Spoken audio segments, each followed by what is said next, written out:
अबू आझमी हा वेडा माणूस आहे अशी टीका इम्तियाज जलील यांनी केलेली आहे आणि आझमींचं वारीबाबतचं वादग्रस्त वक्तव्य त्यांनी जे केलं होतं आणि त्या वक्तव्यावर इम्तियाज जलील यांनी भाष्य केलेलं आहे।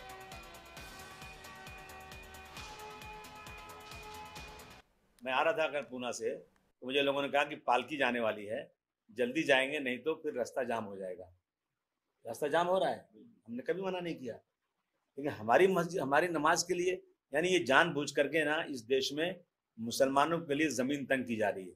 वक्त की जमीनें हमारी हड़पने का पूरा इरादा हो रहा है।